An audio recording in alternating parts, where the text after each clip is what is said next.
Here's more wrestling news for January 14th, 2026. Your headlines for this afternoon include: real reason why Jade Cargill hasn't defended her title in 73 days revealed, EC3 drops intense promo teasing CRUSADE comeback after NWA departure, CM Punk refused to participate in WWE show, Brandi Rhodes slams Parasocial fans for obsessing over her daughter's appearance, John Cena breaks silence on fans criticizing his final match finish, and more. Jade Cargill has now held the WWE Women's Championship for more than 73 days, but there's one major detail fans are starting to point out: she still hasn't defended it. Cargill captured the title from Tiffany Stratton at Saturday night's main event last November, yet despite the buzz surrounding her reign, she has not made a single championship defense since winning the belt. For a dominant star with major momentum behind her, the absence of title matches has raised eyebrows. Part of the issue may be WWE's current roster landscape, with Stratton only now nearing a return, Bianca Belair still out of action, and both Alexa Bliss and Charlotte Flair committed to the tag division. SmackDown has been short on available babyfaces who can credibly challenge Cargill. However, several dirt sheets are reporting a deeper reason behind WWE's hesitation. Creative reportedly does not have full confidence in Jade at the moment, which is why she has not been given a single defense during this 73-day reign. Whether that's due to in-ring concerns, character direction, or storyline timing remains unclear, but the lack of title matches is becoming increasingly noticeable. Do you agree with the reports? Should Jade Cargill already have defended her championship, or is WWE right to hold off until the right challenger emerges? Share your thoughts below. Just weeks after confirming his exit from the NWA, EC3 has taken the first major step toward whatever comes next, and he's doing it with the kind of dramatic flair fans expect from him. On January 13th, the former NWA World's Heavyweight Champion released a cryptic cinematic teaser on Twitter called CRUSADE, a top 1% production. They all asked if I'd ever come back. But no one asked if I actually left. Everybody wants the comeback story, but nobody wants the work that makes it real. The ritual, the routine, the righteous vanity, hostility-driven self-actualization. 3% body fat, 97% aura. Do the math, it adds up. Identity isn't discovered, it's built. Rep by rep, scalp by scalp. Remember who you are. The greatest wrestler alive. EC three-time world champion. God mode awakened. Exile taught me what acceptance never could. How one turns isolation into a Bronze Age blood vendetta. Born into privilege? Easy. Forced through rosters, Hall of Famers, and legends? Easy too. If you're me, the top 1% isn't just an aesthetic. It's the line most won't cross. The clip ended with EC3 declaring himself the great wrestler alive and pointing to his resume as a three-time world champion.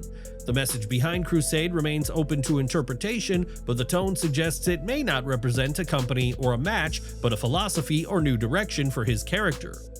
EC3 added even more intrigue during an interview with Inside the Ring, where he delivered pointed comments when asked whether he might return to TNA wrestling. "I don't chase three-letter brands, man, I chase moments. The top 1% returning. Let me quote John Cena, 'The time is now to bring the top 1% and the idea back. But is this a nostalgia run or something worse? Time will tell.' It wasn't a confirmation, but it certainly wasn't a denial. EC3 indicated he isn't actively pursuing a new contract, but is instead watching to see which promotion recognizes the opportunity, especially if TNA wants to make a move. I can say with confidence that this is a moment I'm waiting to see play out. If they have a set of balls, they'll know exactly what to do. I'm not seeking as much as I'm waiting to see what comes." He also emphasized that wherever he goes next, it won't just be about in-ring performance. EC3 pointed to alignment, creative synergy, and purpose as the driving forces behind his next chapter.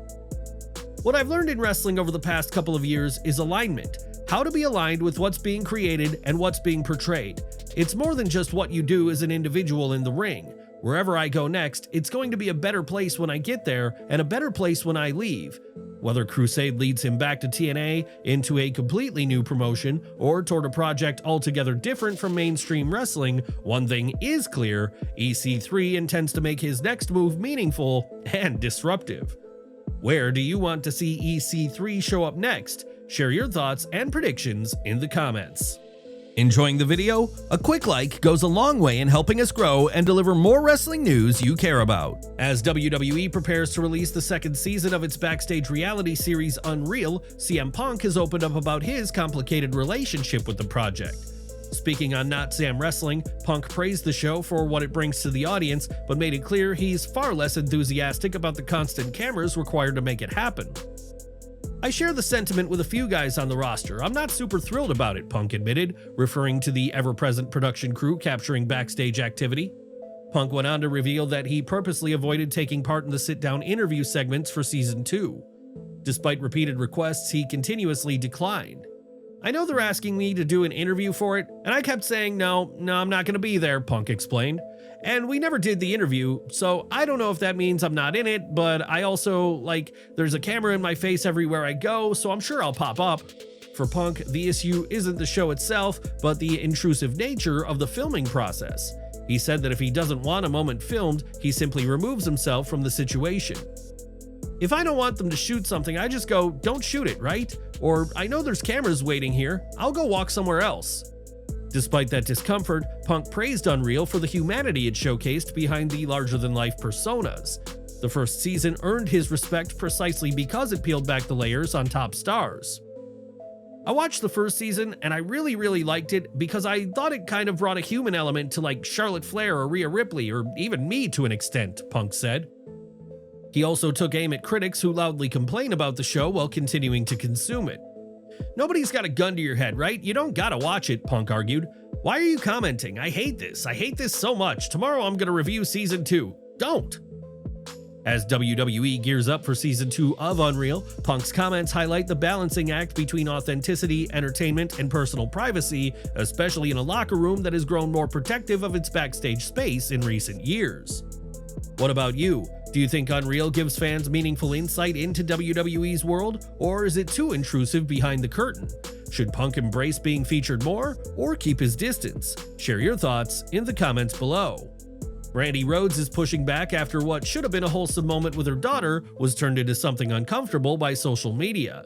Rhodes recently shared a promotional clip for her upcoming Mama and Minnie Galentine's event through her Pinkertons brand. Hey everybody, it's Brandi and Leilani here from Pinkertons, wanting to invite you to our Mama and Minnie Galentine's event. It's going to be so much fun. There's going to be shopping for you, of course, at Pinkertons, shopping outside in Ivy Logan's mobile boutique. Gussied Up Flower Truck is going to be there. You guys are going to be able to make customized bouquets together as part of your entry. So fun. We'll have cookies, we'll have champagne, we'll have sparkling juice for the little guys, and it's just going to be a great time. Oh, and we're going to do a selfie corner where you can use different props, take cute selfies, and just commemorate the event with your Minnie. I got 2 minis. I think both of them will be there, maybe. I don't know. Are you coming? Oh, she's looking away. That's not good. You should be coming though. So go to our Instagram, click the link in bio, and sign up. We'll see you there.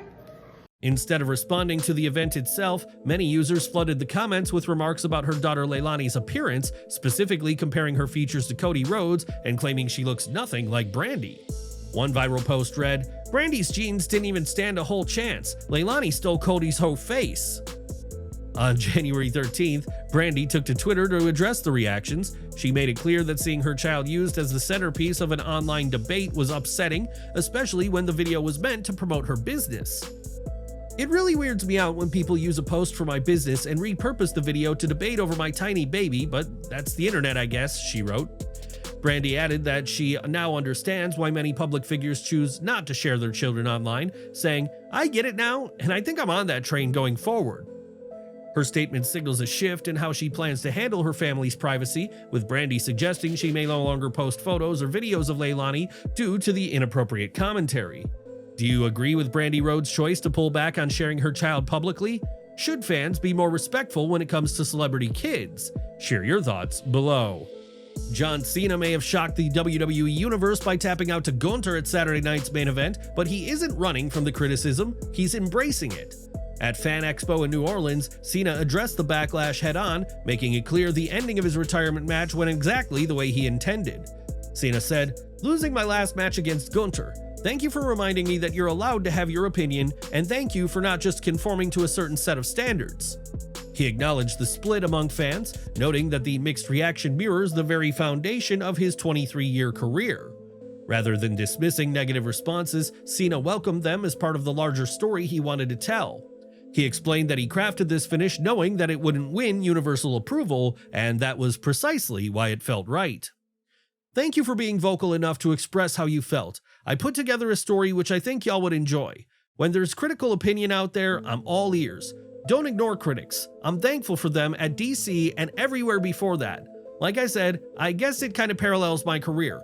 I think it was a perfect end because a whole lot of people thought it sucked, a whole lot of people thought it was special, and that's kind of been my story for 23 years, so I thought it was perfect."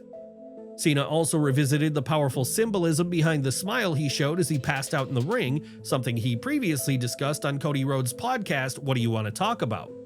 To him, that final image wasn't about losing, it was about acceptance and closure. "You always read, 'This person died peacefully.' That's what it felt like. I faced death with a smile, knowing we're in a good place, knowing things are going to be great moving forward. At the bottom of the shirt it said, 'I gave everything, thank you for everything.' In that one moment, that was it, going peacefully." With Cena now openly laying out why he chose this ending, the message is clear: the finish wasn't a shock value stunt, it was the last chapter of a story he's been telling for 2 decades. Do you think John Cena made the right call with the way his final WWE match ended, or should he have gone out differently? Share your thoughts below. For all of our subscribers, don't miss the 9 a.m. Eastern video we dropped earlier today. Smash that bell icon and select all notifications so you're always in the loop.